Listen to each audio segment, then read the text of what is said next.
So he hinted maybe some good news. It's time for number of the day, Bongani. Yes, indeed. Thank you very much, Francis. It's, of course, we're set to hear an announcement tomorrow.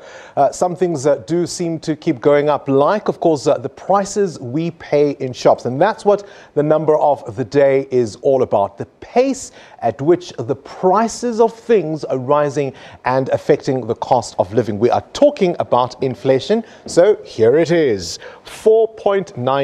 That's the number of the day. That's the inflation figure for the month of August, which means that the average price rose by this number compared to the same month a year ago. So basically, you're spending 4.9% more on goods you were purchasing a year ago.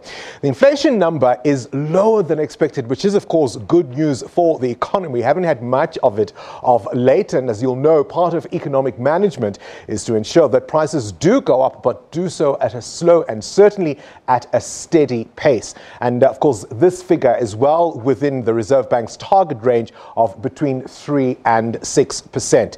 So inflation then under control. There are other risk factors, though, such as a looming fuel price hike. You'll remember, of course, we were cushioned a little bit on that. We may not be going forward. And as you know, the Reserve Bank does use interest rates to try and control inflation.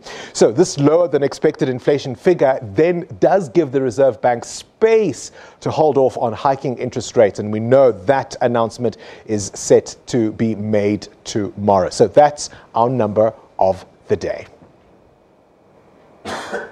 With inflation coming in fairly low and core inflation in particular also coming in at 4.2%, I think the SARB is going to look at this tomorrow and say, you know what, yeah, sure, the rand has depreciated by a lot, but inflation is still contained. And given how weak growth is, given how constrained the South African consumer is, I think they probably want to keep interest rates on hold.